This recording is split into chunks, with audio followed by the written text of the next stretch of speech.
Welcome everyone to the Fantasy Phoenix podcast, here to give you tips for NBL SuperCoach. The NBL is back and round one didn't disappoint, unless you went rogue with your SuperCoach team like I did, but we'll come to that later. We had some massive scores from the big boys and plenty of underwhelming performances across the board. Speaking of underwhelming, this is how I went to start the year. So my situation was I had my team pretty set, but I was looking at it and thought, what trades would I actually want to make come round two? Seeing as there weren't any, I decided to create one by going a 1 week punt on Tyrell Harrison. Not only that, I took my own advice, chucked the C on him too for good measure. Verns, you are not alone in your pain, mate. Aside from that, I'm pretty happy with the team overall. Derek Walton Jr. again passed the eye test, had a great score. Shea Illy was awesome, Oliver did his thing, and the bench was fine. All up, this team didn't even crack 200 though, giving me a 5-digit rank for, I believe, the first time ever. So we've got a lot of catching up to do. Before getting into some trade options, I want to bring up how things will work for price changes, as it's a bit confusing. As with the other codes of SuperCoach, players will start to increase or decrease in price after they have played 3 games. The difference with the NBL is that doubles occur during that time. SuperCoach have confirmed that it will be the same as last year, with a team that goes single, double will not have their round 1 scores count towards their price change. This means that guys that went well like Henschel and Latmayan might not be as beneficial as we thought. But on the flip side, people like an Isaac Humphries who really underperformed might get a bit of a second chance. With round 2 comes the first lot of doubles for the season, with 4 teams on it this round. Melbourne, Southeast Melbourne, Sydney and Illawarra.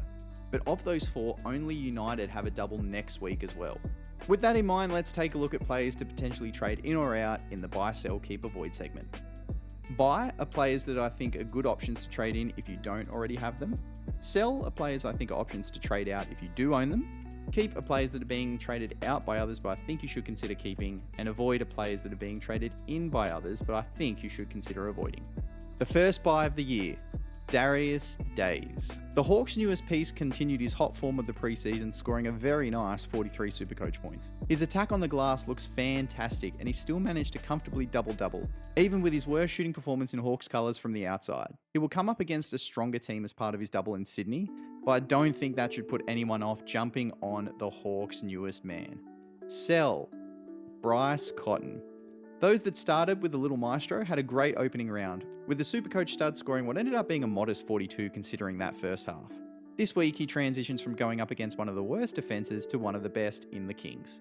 He still should be good, but with so much money on his head and plenty of other good options on doubles, he should be moved on. For now, keep Jack White. How on earth he is the second most traded out player is astonishing.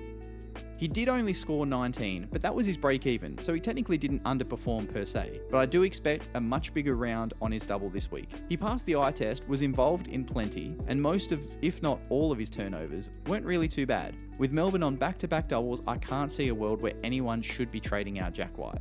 Avoid Latmayan. This one is more of a team-dependent one. If you've got all the right on-court pieces in place already, then this is a good bench move for next week. But as mentioned earlier, with his first big game not counting towards that price rise after round 3, and he's got no increase after this round either, we have a chance to sit back and have a look for one more week. Kendrick Davis will be better. Nick Marshall could be the one that pops next week, but if Mayan can continue to get this opportunity, he could still well be a great get. But for most of us, maybe not this week. Now it's time to turn our attention to captains. With 4 teams on the double, we have quite a few good options for captaincy. The top 4 I'd be looking at are Derek Walton Jr. He had a fantastic start to his Phoenix career, and that included sitting majority of that final quarter with the scoreline. He is one of, if not the best facilitator in the league, and he knows how to score the ball as well. His first matchup isn't ideal against United's defensive guards, but with Sobey taking some of that pressure off and New Zealand in the second game, I think Walton Jr. will be right up there in top scores of the round. Speaking of Melbourne United, number 2 is again Jack White. He had an average first week score, but as I mentioned earlier, I think things get a lot better for him this week. He comes up against the Phoenix that should offer a very high scoring affair. He's already shown us his ceiling in the preseason, and we know how he can stuff the stat sheet, which is very important in our captaincy criteria. He'll add some more defensive stats and hopefully have a big one for us. Darius Days. As mentioned earlier, he knows how to put up a high SuperCoach score for us. We've seen he can go big, but with how the Hawks run plenty through him on the offensive end and how hard he attacks the glass for rebounds, I also think he has a really solid floor, making him a safe captain option this week. And finally, Jalen Adams has to be in the conversation. I was in the mind of fading him, but after digging deeper into his stats, he has performed incredibly well against his 2 matchups this week. So well, in fact, that in a combined 14 games against the 2 opponents, he has never gone under 30 SuperCoach points. His 54 points last week was very impressive and his 3rd highest in his career. The other 2 scores that eclipse that are against this week's opponents. If you've got the former MVP in your team, the C would be well used on him. Someone that just missed the cut is Matthew Dellavedova. He's coming off a great first game, and just like Jack White, he goes up against the same opponent as well as the Phoenix.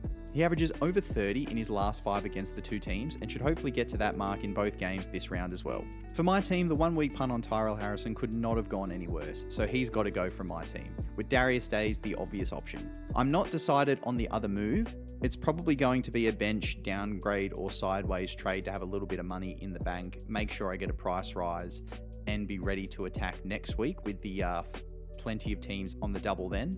But I'll post my final team over the round on Twitter, so make sure you're following there at @FantasyPhoenix_. If you have any questions, feel free to ask. I'm happy to help out as much as I can.